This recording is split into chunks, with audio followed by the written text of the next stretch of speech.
we're going to have the participation of Dr. David Lambert, professor of the University of College London Institute of Education. So please welcome Dr. David Lambert.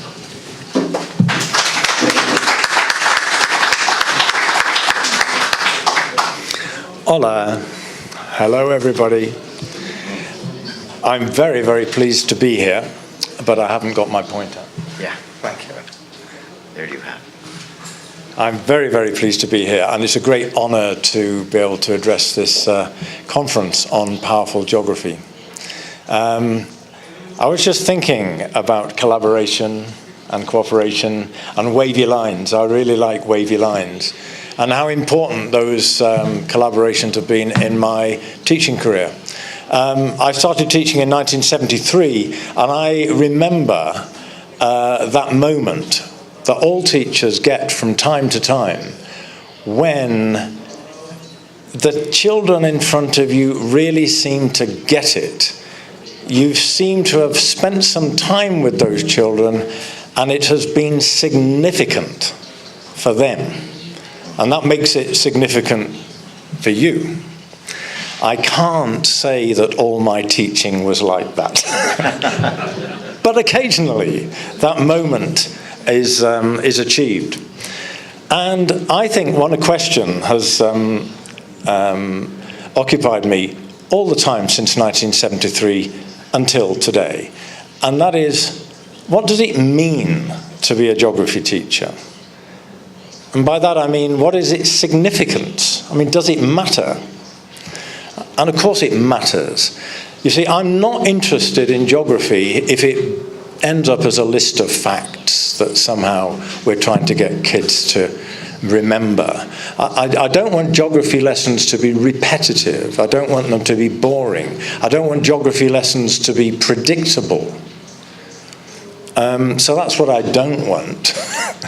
But what do I want about geography? Well, I'm going to tell you in the next 35 minutes or so. This presentation presents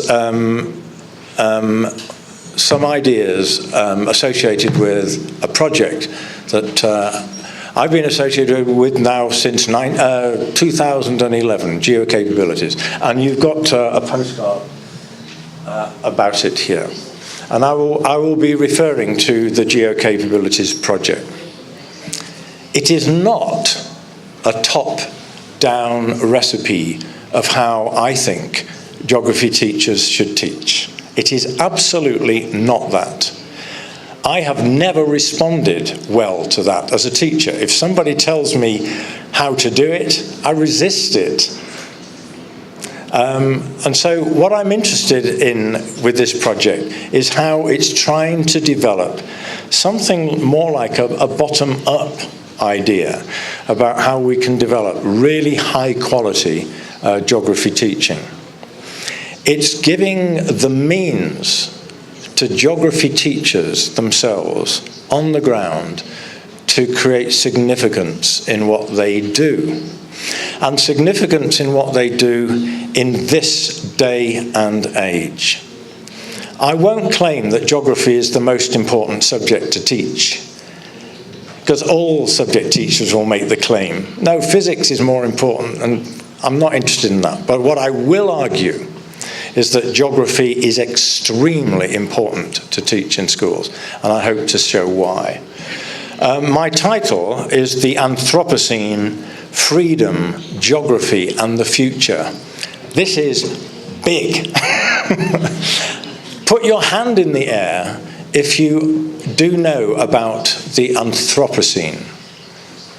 Okay, so about half. This is good.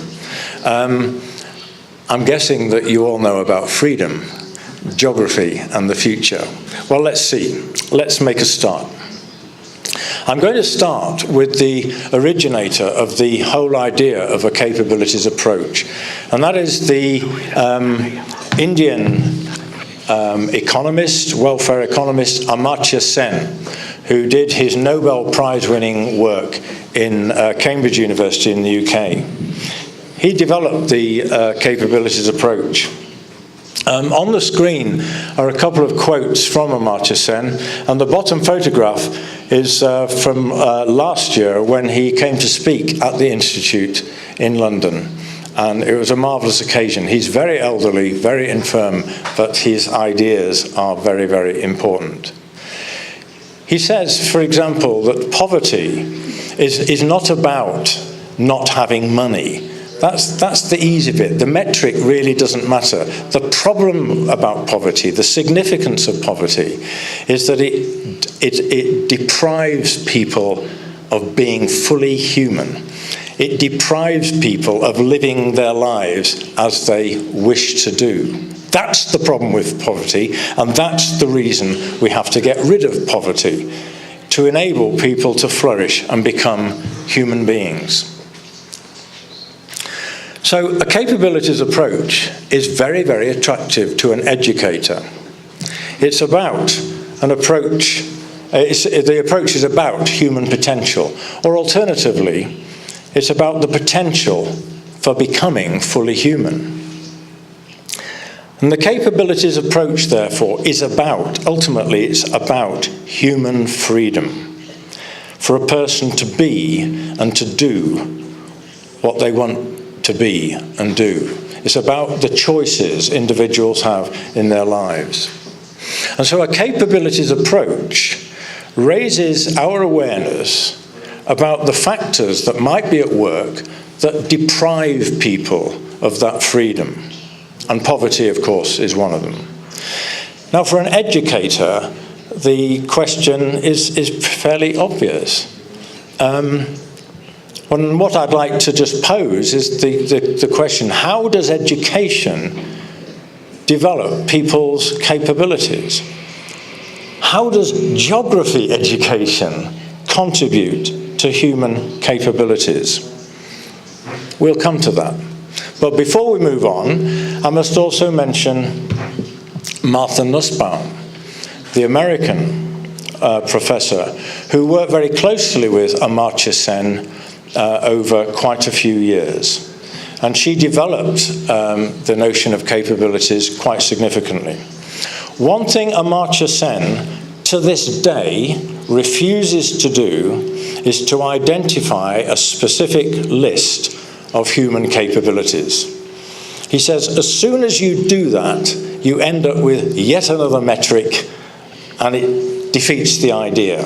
It's a much bigger idea than reducing to lists. But Martha Nussbaum actually did, I think, disagree. And Martha came up with a list of 11, what she called human capabilities. And they're complicated, but I've listed them there on the screen. There's life itself. I mean, if you don't live for very long, of course, your capacity to develop as a free human being is very restricted indeed. And bodily health is obvious.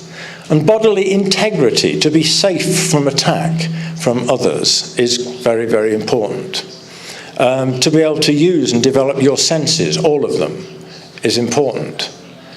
And here it starts to get really interesting. The ability to use your imagination and thought, your emotional health, your ability to engage in practical reason,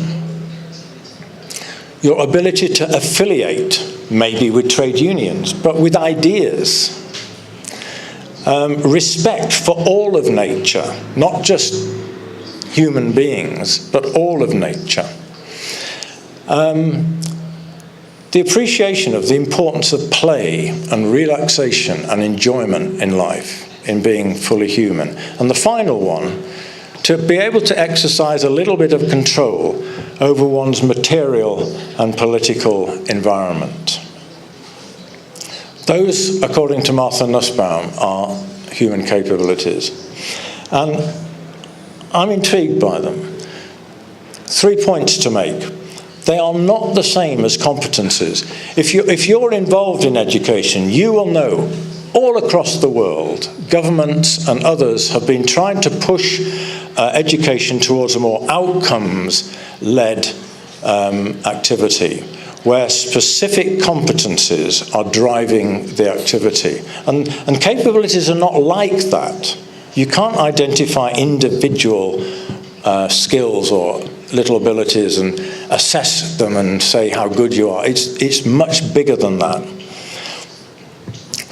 But the second point I'd like to say is some of the capabilities that Martha Nussbaum has identified are based upon the freedom to think. And I find that's really interesting. So the freedom to be able to make distinctions of merit, to be able to make rational judgments, to distinguish good arguments from bad arguments. This is really, really important.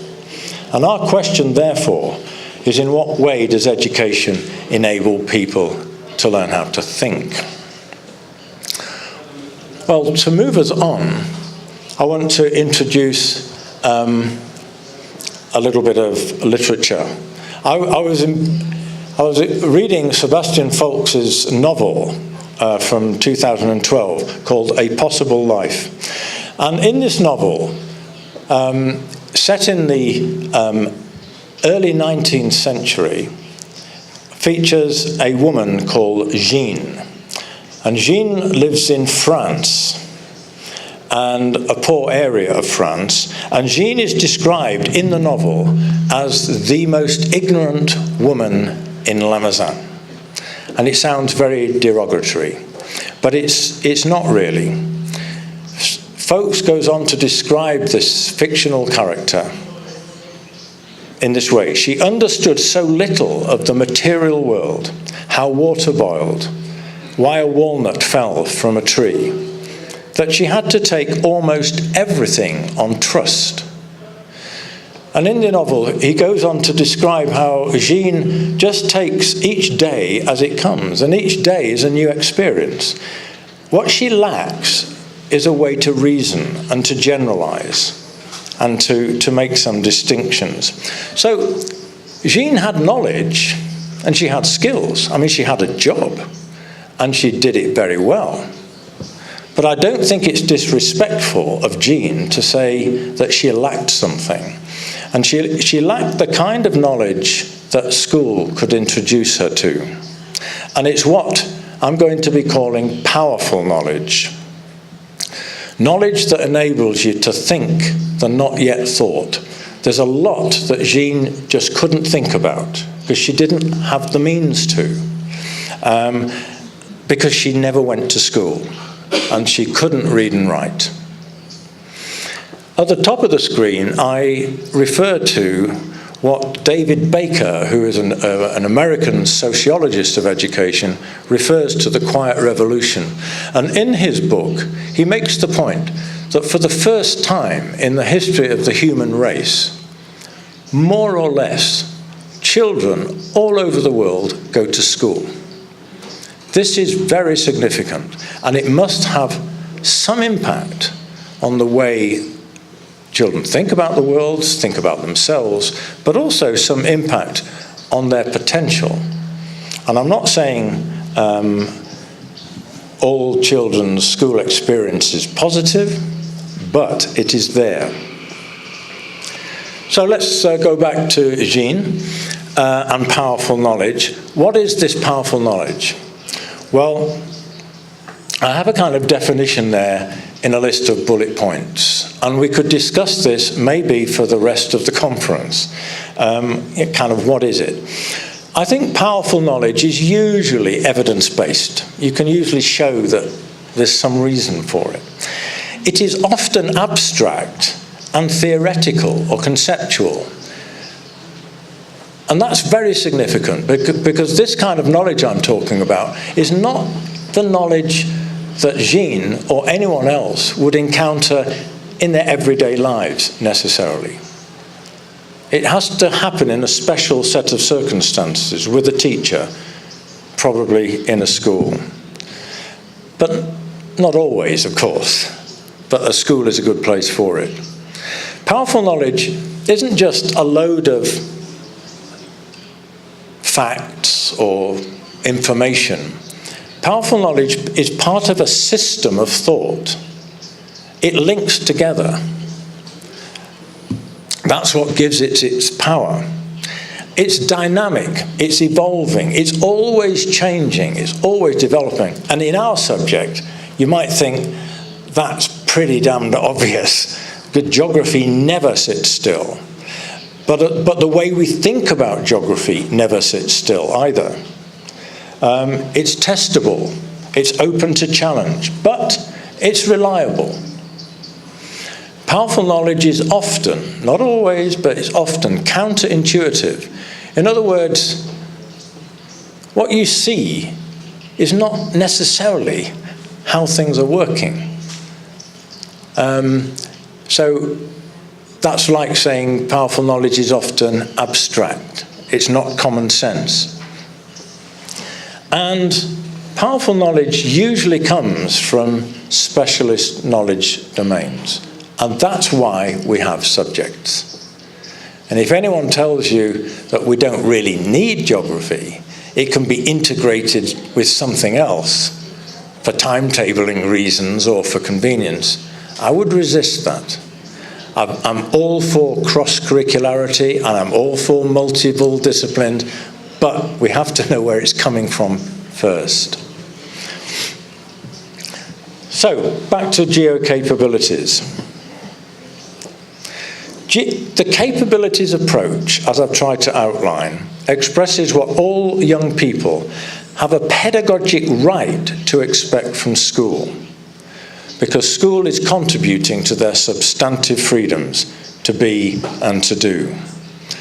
For example, to make healthy choices about how to live, to function productively in society, collaboratively and with agency, to develop discernment with regard to economic, environmental, political issues of the day.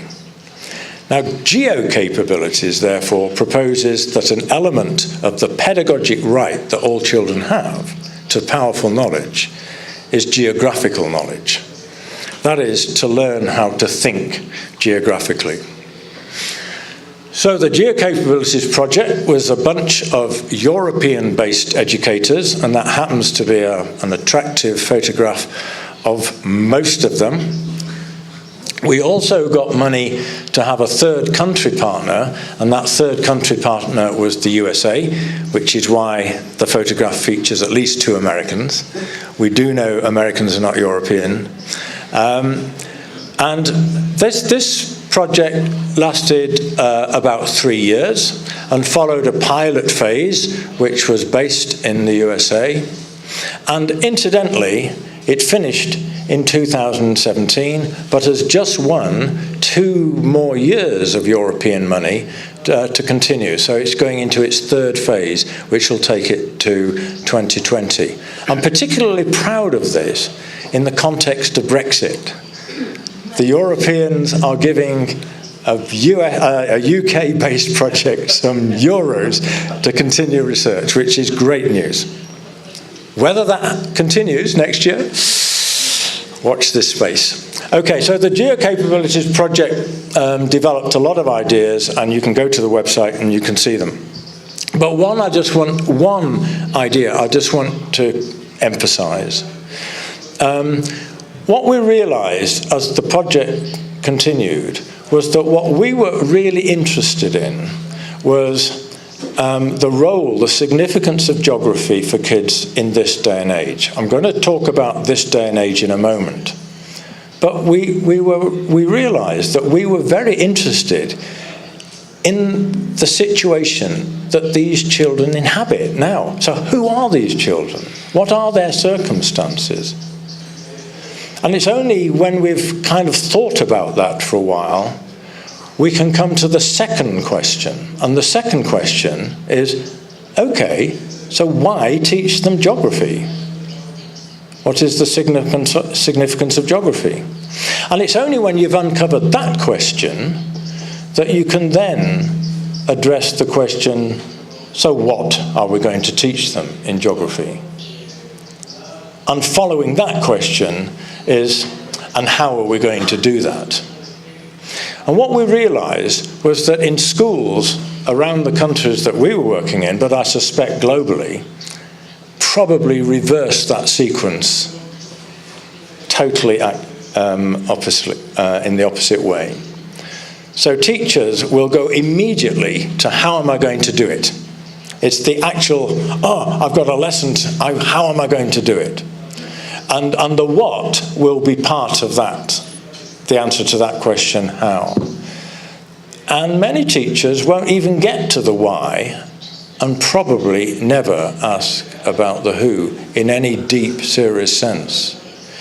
And so we realised that this capabilities approach was actually probably quite significant in terms of the kind of thinking we were asking teachers to do.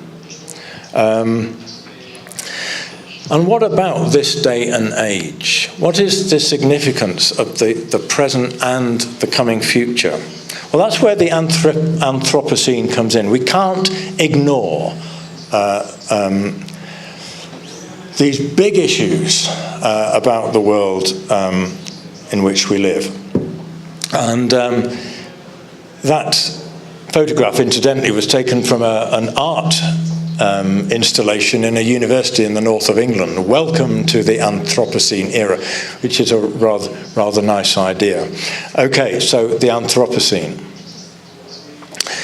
It's something to do with the state we're in. It's complex and it's multifaceted. And on that screen there, I've just tried to identify a few things about, for example, the digital age we live in, where news is 24/7. Information is at your fingertips. And children know this. It's about the global threats that we know exist. Climate change is the big one, but there are others as well, to do with huge global inequalities in wealth distribution, I think fueling huge migration pressures that countries around the world are facing. We can't just ignore this. I would add there the plastic crisis that we're becoming more and more aware of, plastics in the food chain, but also culture shifts connected to maybe the digital age where people, adults, let alone children, are not used to concentrating for long periods of time. I bet you're getting a little fidgety now. You've been sitting in a room for some time listening to people. It takes an effort and people aren't used to it. And the social media, I think, tyranny, where children's body image suddenly becomes extremely important and gets in the way of such a lot. But let's just focus just on the Anthropocene. It is such a big idea. If you don't know what it is, I will try to, I don't know where the pointer is. Is that, oh yeah. This is geological time. Can you see my pointer? The Earth is about 4,000 million years old. And this column here takes us to takes us through to the main eras. And I'm just going to take this era here and translate it to the middle column, which it now occupies fully. So eras are broken up into periods. And I'm just taking the top period here, which goes into the third column, and this period is divided up into epochs. And in geological time, we are said to occupy this epoch here, which is called the Holocene, which belongs to the Quaternary era, which is about 4 million years old. This diagram's useful, of course, because it reminds us about what a short period of time the human species has been on the Earth. Okay, so the human epoch is what the Anthropocene is about. And there is an argument raging among scientists as to whether the Holocene has finished and is now being replaced by the Anthropocene. Why? Because, as the slide shows, human impact is simply enormous. Through the building of cities, by the burning of fossil fuels, by the creation of chemicals, in the form of plastics and poisons and so on and so forth, and deforestation and forest loss. We could add to this list, of course, but these are huge impacts.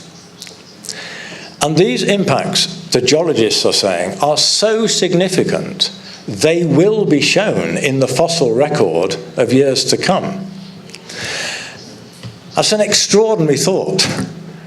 And in the Guardian newspaper, a British newspaper I just happened to read on the plane coming over 2 days ago, there was a whole page about species loss. This article here points out that scientists are reporting that since 1970, which was about when I started teaching, so during my professional life, 60% of vertebrates have been destroyed by humans on the planet. That's an extraordinary fact. And that will be shown in the fossil record. And it could be like as serious as the end of the dinosaurs, which happened by some catastrophic event, which remains controversial, but maybe volcanic activity, we don't know for sure. But this is a very, very significant. Let's just carry on a little bit. He is the scientist, Paul Crutzen, an American, who is proposing the Anthropocene. It's very controversial because, for one thing, if you agree with this idea of the Anthropocene, the human epoch where humans are shaping physical systems, well, when did it begin? Some scientists say 1950. That's very precise. Some people say, well, when the first nuclear bomb went off would be a good marker. Some people say, no, it's clearly when the Industrial Revolution really got hold, when fossil fuels started to burn. And some people will say, no, that's ridiculous. The agricultural revolution was, and if you go back that far, then the Holocene is ended. So the Anthropocene is replacing the Holocene. So it's controversial. But it's incredible. And Paul Crutzen, he notes that the proportion of the planet which can be called wild has decreased in the last 300 years very considerably, so that, and this is his quote, the world is no longer dominated by natural ecosystems with humans disturbing them, but rather is dominated by human systems with more or less modified natural ecosystems embedded within them. It's a complete switch. This is mind-boggling stuff. And I think it is very powerful. And I think that every child on the planet needs to be introduced to not this as a fact, not the fact of the Anthropocene, but introduced into ways to think about it. Because it is very hard to think about. So, hold that thought, and I'm going to go back a little bit. In the sociology of education in the UK, and on the screen is a photograph of a friend of mine called Michael Young, who is a professor who wrote his first book in 1971. Remember, this is just before I started teaching. Michael Young is 84 years old, and he's still a professor at the Institute, and he's still working. His first book introduced the idea of the knowledge of the powerful, and it's been an enormously influential idea. He said that the problem with schools is that they only teach the elite the knowledge that they know is in their interests, and it alienates everybody else. So working class kids from deprived circumstances, school is not about them, it's not for them, it excludes them. And therefore the curriculum has to change. The curriculum has to be something else that can engage these young people who are alienated. This has been a very influential idea right across the world, and has contributed to ideas about integrating subjects, abolishing subjects, treating subjects as arbitrary and not very important, putting the emphasis on thinking skills, developing what's known as learning power, developing what's known as 21st century skills, because that's what's important, not the content. And Michael, in 2008, wrote another book called Bringing Knowledge Back In. And in that book, he argued that the problem with the knowledge of the powerful thing was that it didn't quite get to the end of the argument. It's not that it was wrong. He said schools do seem to exclude a lot of children. But the knowledge that schools are about is powerful knowledge, and it's everybody's right to get it. And so therefore, you can't mess around with the curriculum and start giving some kids different curricula that they might find easier or something. We have to find ways to engage all kids in powerful knowledge. This is what Michael says powerful knowledge is. I will read it out quickly. Knowledge of the powerful is defined by who gets the knowledge in a society. Powerful knowledge refers to what the knowledge can do, or what intellectual power it gives to those who have access to it. Powerful knowledge provides more reliable explanations and new ways of thinking about the world, and acquiring it can provide learners with a language for engaging in political, moral, and other kinds of debates.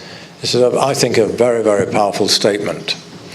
And so if we look at the impact on children and our capabilities approach, I think if we are interested in the quiet revolution and the fact that all kids go to school, the question is, what is the quality of the experience they have at school? Does school really give them intellectual power? These are Michael Young's words. Does school really help them envisage alternatives? Does it help them with new ways of thinking about the world, which might be, for example, understanding the Anthropocene, etc., etc. And on the right-hand side, does it give them a language for engaging with political, social, economic, and environmental debates of the day? I think these are really exciting questions and take us right back to where I started. That excitement of being a teacher, where you know that what you've done with a bunch of 13-year-olds or 16-year-olds has been significant because they do seem to get it. So how is geography powerful knowledge? Well, I have about 3 slides left if you're getting a bit tired. This is how we described powerful knowledge in the geocapabilities project. Just 3 bullet points. Remember, this is not a top-down recipe. This is not a definition. So first of all, powerful knowledge in geography, it's all that contextual knowledge about the Earth as a system. And the amount of substantive so-called contextual knowledge is enormous. There are lists and lists, world wind patterns, continents and oceans. There is a lot of this contextual knowledge that somehow we need to teach. It is like the vocabulary of the subject. Without the vocabulary, you can't speak geography. You need this stuff. But the second bullet point is even more important, and it's the conceptual or the inferential knowledge that we try to impart. It's the relational thinking that through studying geography over a number of years, you begin to acquire. So, for example, if you've studied geography well over a number of years, you have a really rich, deep understanding of the word environment. It doesn't just mean green. It means systems and interconnections and so on and so forth. And thirdly, the powerful knowledge is in the procedural stuff.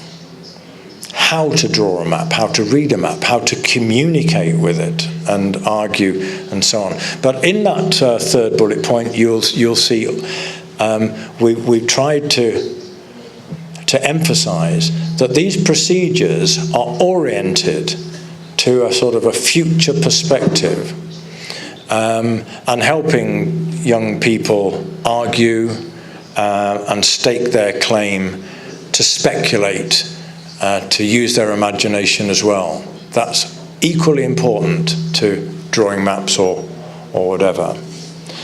So that's how we began to talk about powerful knowledge in the geocapabilities project. And I just wanted to put up a comparative slide, which is powerful geographical knowledge according to the National Centre for Research in Geography Education, which is Dick and Richard's organisation, Michael's organisation. And it's slightly different, but there are overlaps. So the first bullet point is the substantive geographical knowledge, the world wind patterns, ethnic groups, definitions, blah, blah, blah. The second bullet point is the conceptual knowledge, the big ideas of the subject like space and place and environment. And then thirdly, the procedural knowledge, such as spatial analysis, GIS. I think those definitions of powerful knowledge from capabilities and from the National Centre are very similar. They're different but very similar. But I'd just like to put a slight gloss on both of them, just concentrating on that one for the moment. And it's at the bottom of the screen. The proposal is that powerful knowledge in geography consists of knowing that and two forms of knowing how. Knowing that is the kind of the factual stuff, knowing that winds go from here to there and so on and so forth. But two forms of knowing how. And the two forms of knowing how are the procedural knowledge, how does this work, but also the inferential knowledge, which I mentioned before. The inferential knowledge of how things link together. So concepts like environment might start really quite simple, but as you develop a geographical knowledge, they become more and more complex with more and more links. This is the aspect of powerful knowledge I mentioned earlier, whereby it's systematic, it's connected, and that's why it belongs to disciplines and subjects, specialist subjects. Okay, I'm going to just skip this one up, but I might come back to it.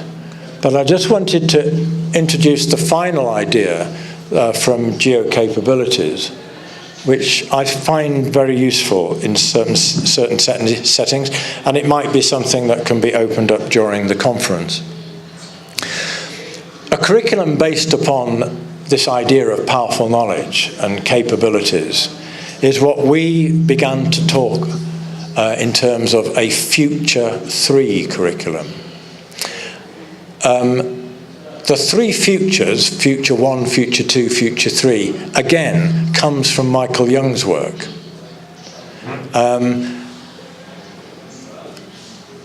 Future 1 is the kind of curriculum scenario which I certainly experienced as a child.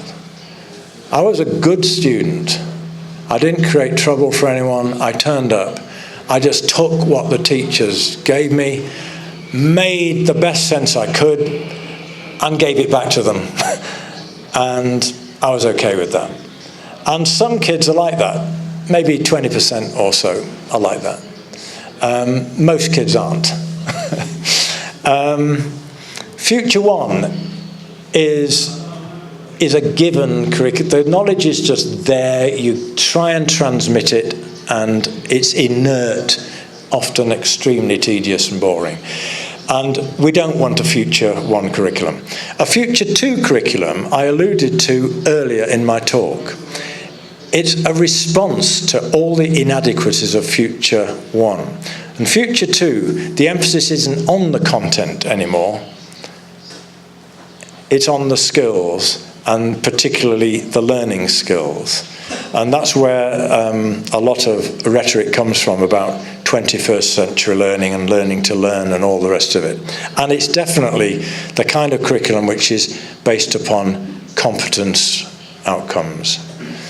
And we think this is totally inadequate as well, because it deprives kids from powerful knowledge.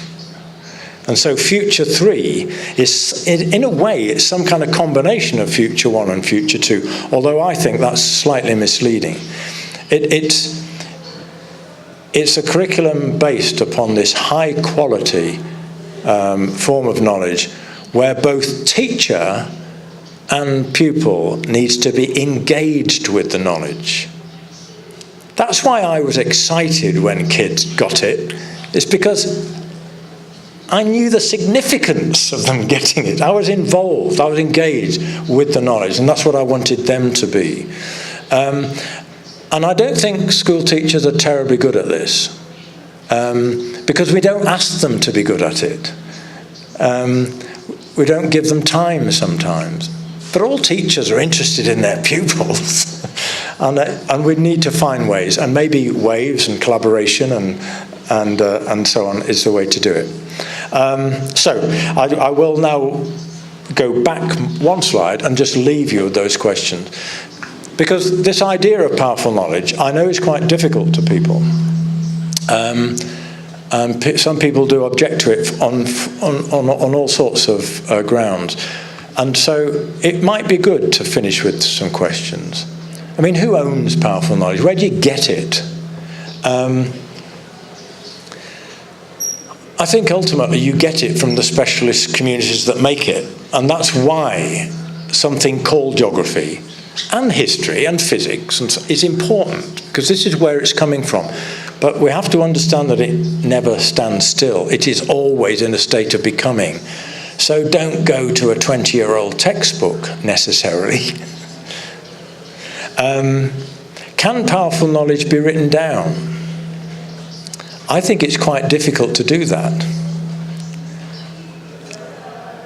It's a state of mind. And so what we need to understand is that teachers need to interpret what's written down in order to make it powerful. We have to give teachers freedom to do that. And I was impressed with the minister talking about raising levels of trust in teachers to do that. And how can powerful knowledge be delivered to the mass, to all children, when we know that children do in fact resist it? Well, I think delivery is perhaps an inappropriate metaphor. Delivery belongs to Future 1. Future 3 is more about engagement, where both teachers and students develop a relationship with the knowledge, or let's put it more simply, a relationship with the subject. They begin to love it. And that's where I'm going to stop, because I think you've had enough. Okay. Thank you very much.